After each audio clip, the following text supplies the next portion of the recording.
तो फ्रेंड नमस्कार, स्वागत है आपका इस वीडियो पे। आज का वीडियो बहुत ही इंटरेस्टिंग होने वाला है। इंटरेस्टिंग के साथ साथ बहुत ही नॉलेजेबल भी होगा। बहुत सारी चीज़ें आपको सीखने को मिलेंगी कि कहाँ पे आपको इन्वेस्टमेंट करना चाहिए, कहाँ पे गलतियाँ नहीं करनी चाहिए मेनली। क्योंकि दो चीज़ें इस वीडियो में मैं दिखाने वाला हूँ आपको। फर्स्ट तो मैं अपना पोर्टफोलियो दिखाने वाला हूँ कि किन किन शेयरों में मैंने इन्वेस्टमेंट किया है और क्या सोच के उस समय इन्वेस्टमेंट किया था। तो जो सोच के इन्वेस्टमेंट किया था वो पर्पज़ फुलफिल हुआ कि नहीं हुआ, दैट इज़ फर्स्ट थिंग। तो इस सेक्शन में आपको बहुत सारी चीज़ें सीखने को मिलेगी।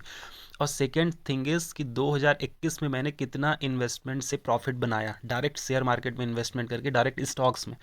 म्यूचुअल फंड का इसमें कवर नहीं है, म्यूचुअल फंड किसी और वीडियो में डिस्कस करेंगे कितना मैंने अर्न किया। तो इससे भी आप थोड़ा मोटिवेशन ले सकते हो। बहुत छोटा है कि पैसे बनाए जा सकते हैं, इतना रॉकेट साइंस नहीं है इसमें। तो चलिए डायरेक्ट जंप करते हैं पोर्टफोलियो सेक्शन में।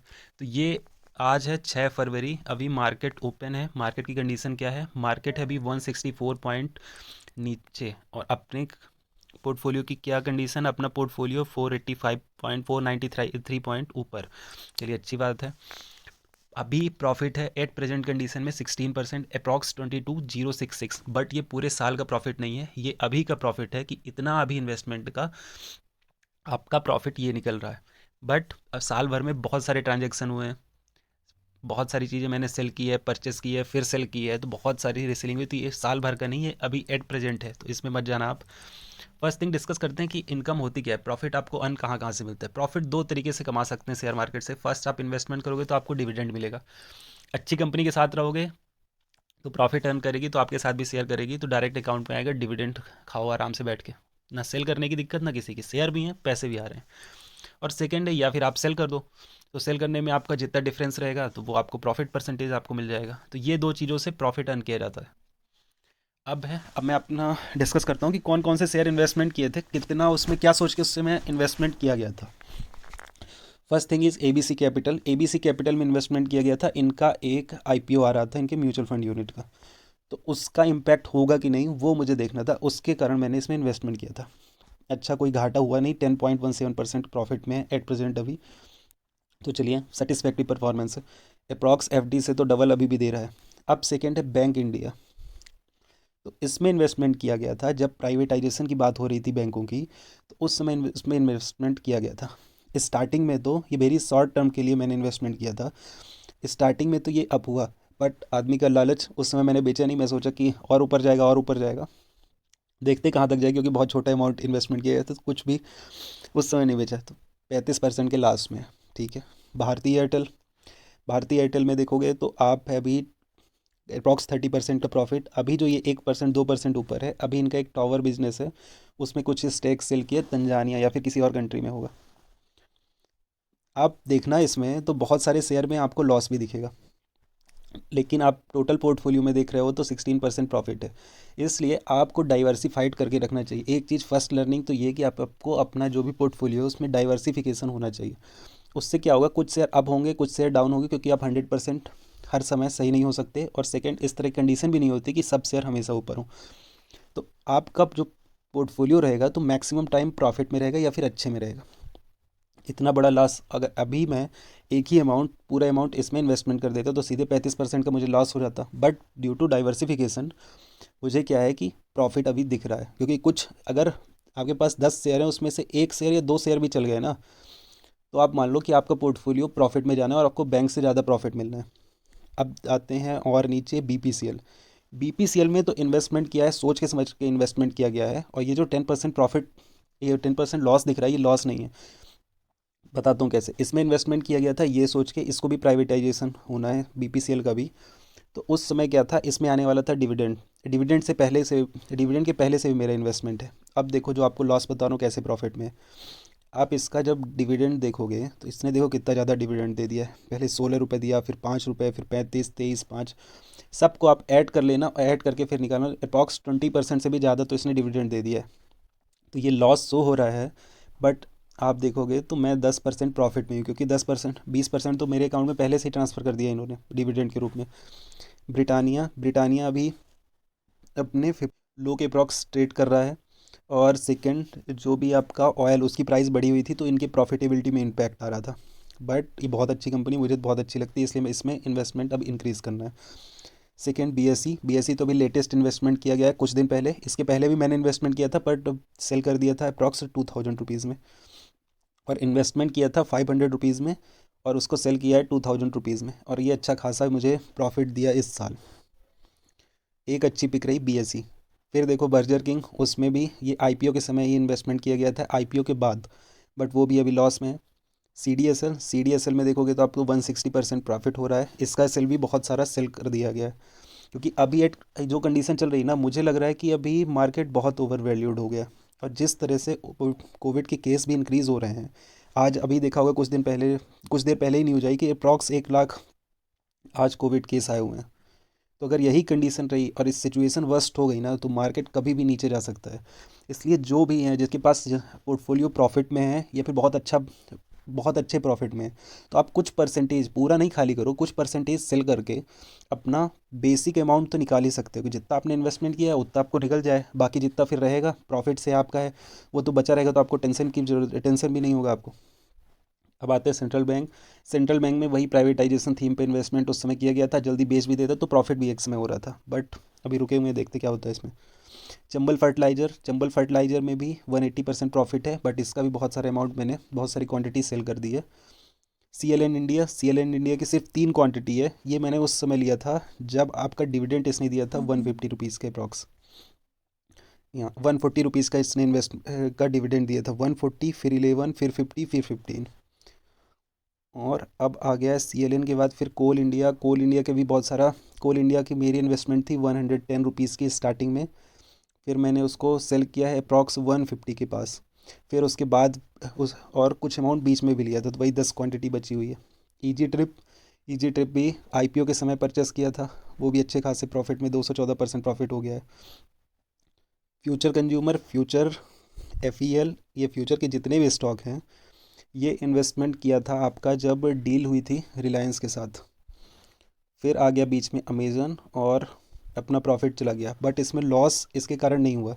अब यही यहाँ पे क्या सीखने की चीज़ है, सबसे फर्स्ट थिंग सीखने की चीज़ है कि जो घाटे वाली चीज़ें, जो लॉस मेकिंग कंपनीज़ हैं या फिर जो खरीद रहा है, उस पर आपको इन्वेस्टमेंट करना, मुझे रिलायंस में इन्वेस्टमेंट करना चाहिए, ना कि फ्यूचर रिटेल में।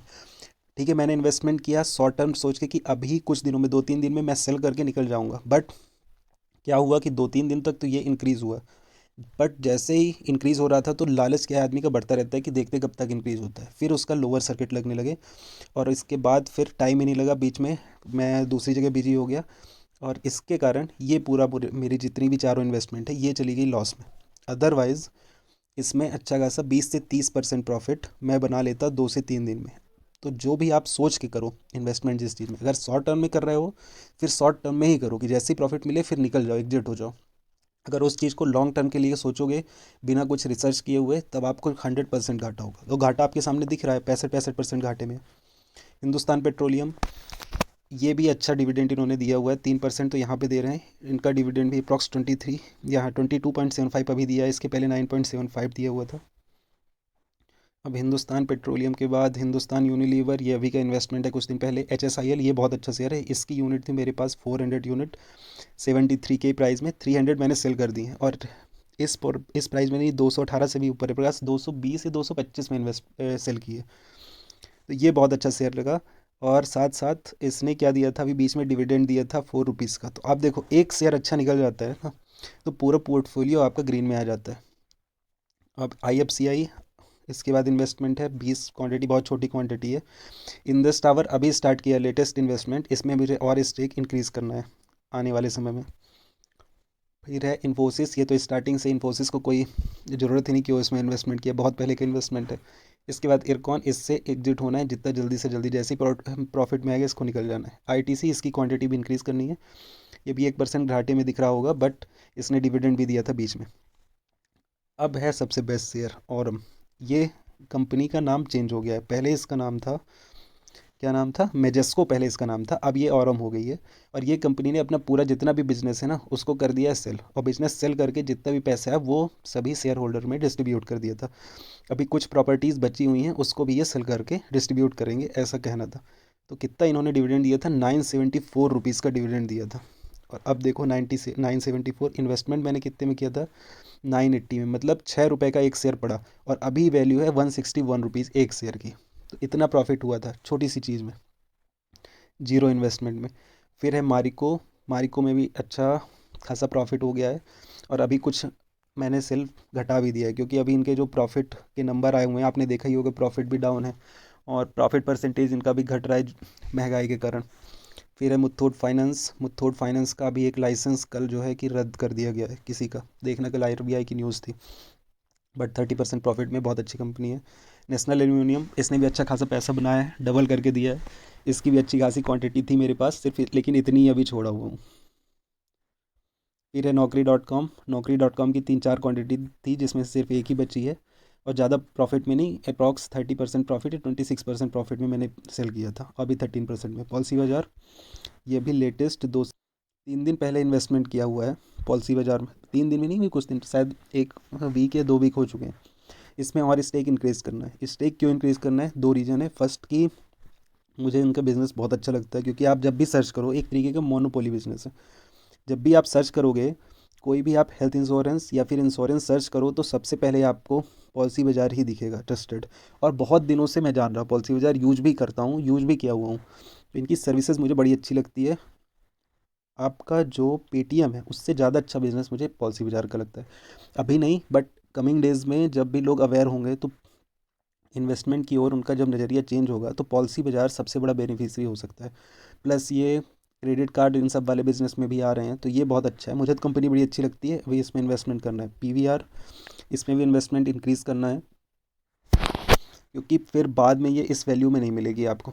जब एक बार चीज़ें नॉर्मल हो गई, तो पीवीआर नहीं मिलने। और सिनेमा कभी बंद नहीं होने वाला। अभी ओटीटी चल रहा है, ठीक है, but very different thing, multiplex are very different thing. वहाँ का एक्सपीरियंस और ओटीटी का एक्सपीरियंस कोई मैच है ही नहीं। फिर है नेक्स्ट कंपनी रेलटेल। रेलटेल में मैं फंसा हुआ हूँ। मैं एक जगह जा रहा था, स्टार्टिंग आईपीओ के समय का ही मेरा इन्वेस्टमेंट है, और तब से फिर ये 34% डाउन है। रिलैक्सो, ये बहुत अच्छी कंपनी फुटवेयर की, इसमें स्टेक इंक्रीज़ करना है। अभी लेटेस्ट इन्वेस्टमेंट है, कुछ दिन पहले का ही।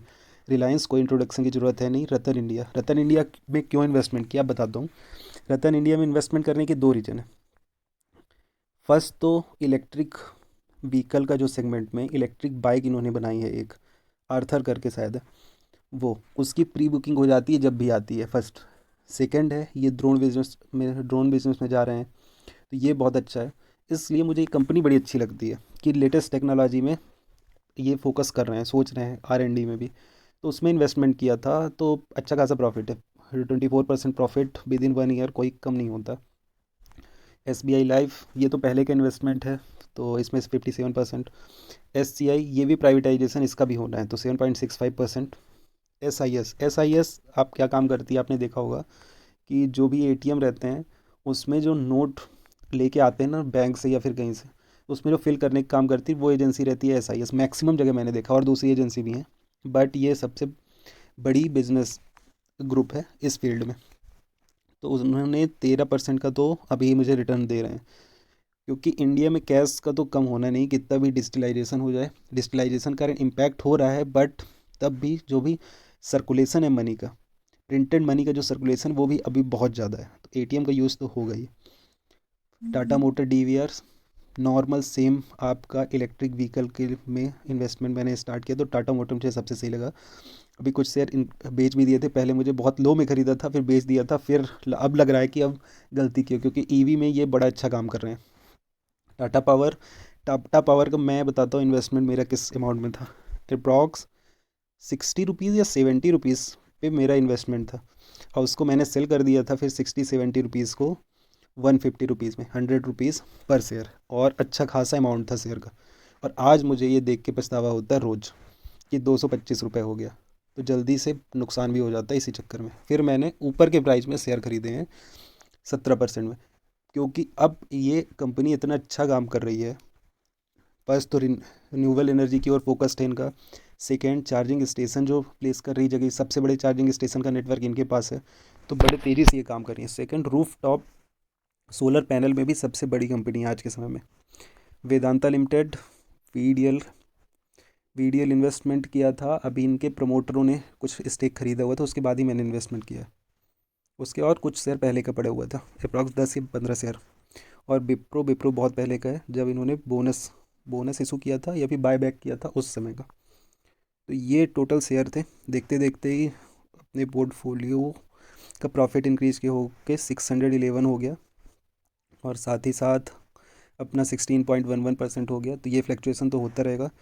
तो आप कमेंट में बताइएगा क्या क्या आपने सीखा इस पूरे वीडियो में, क्या क्या आपको लर्निंग मिली। शायद कुछ शेयर भी आपको दिख गए हों जो आपके काम के हों। और डायरेक्ट और नए इन्वेस्टरों के लिए तो सबसे ज़्यादा डायरेक्ट जाके इन्वेस्टमेंट न कर देना। सबसे पहले तो रिसर्च करना, और अगर न्यू हो तो बिल्कुल करना ही नहीं। आपको क्या करना है, सिर्फ म्यूचुअल फंड में आपको ध्यान देना, वहाँ पे इन्वेस्टमेंट करना है।